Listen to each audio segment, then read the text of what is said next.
Welcome back to our channel, Spiritual Meanings, where we explore everything spiritual, symbolic, and soul-stirring. We're on a mission to reach 2,000 subscribers, and we're so grateful you're here to grow with us. Every comment, every share, and every thought you leave is what makes this community so special. Without you, none of this would be possible, so thank you. I hope today's journey inspires you, and I can't wait to read your insights in the comments below. 1. Love in 2025, a spiritual reality check. The way we love today is shaped by both modern pressures and ancient patterns. But under all the noise, love still holds the same spiritual blueprint it always has. Two energies meeting, learning, and transforming each other. In 2025, that blueprint hasn't disappeared, but it's often buried under distraction. 2. Why love feels different. Now we live in a time of endless options, constant connection, yet deep emotional disconnection.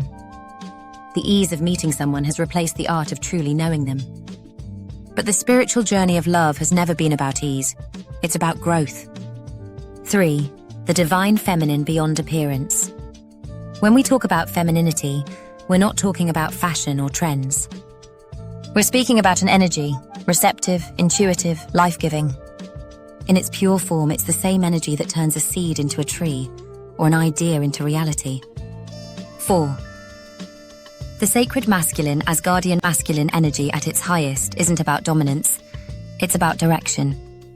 It protects, builds, and carries vision. Ancient cultures saw the masculine as the pillar that allows the feminine to flourish, not a cage to contain her. 5. Ancient love stories with hidden lessons.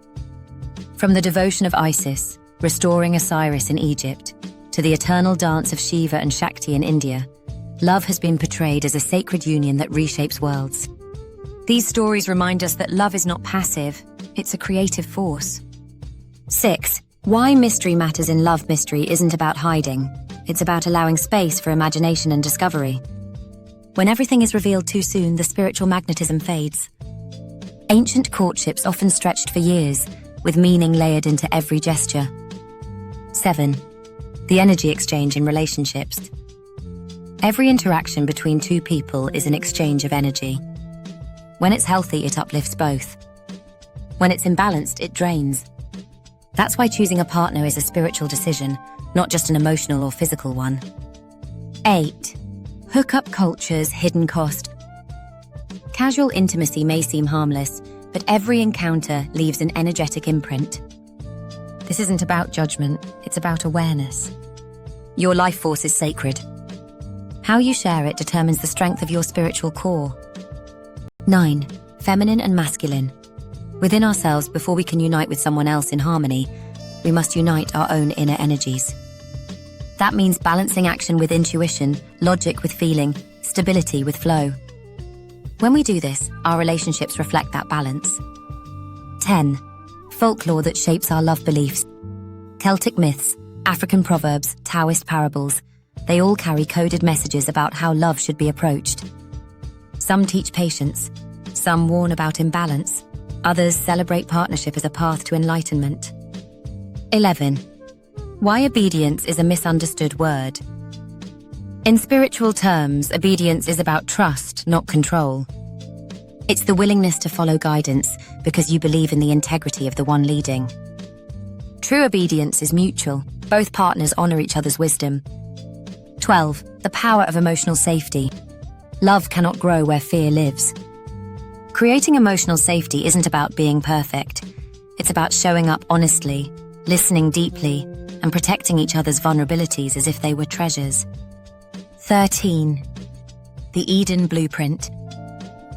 Many traditions speak of an original state of harmony between masculine and feminine, a kind of Garden of Eden. In that state, there's no competition, no fear, just co-creation. Every relationship that thrives is a step back toward that blueprint. 14. How to reawaken sacred love. It starts with slowing down. Speak with intention. Listen without planning your next reply. Honor both your own energy and the other person's. When you treat love as a spiritual practice, every day becomes a ritual. 15. The invitation to you. What do you think has happened to love in our modern world? Is it evolving or eroding? I'd love to hear your experiences and perspectives. Let's keep this conversation alive in the comments, because sacred love belongs to all of us, and together we can bring it back. Closing. Thank you for spending this time with us today. If this journey resonated with you, please subscribe and join the Spiritual Meanings community. Together we're learning, growing, and building a space where wisdom is shared and love is understood at its deepest level. Until next time, may your connections be sacred, your energy be protected, and your love be divine.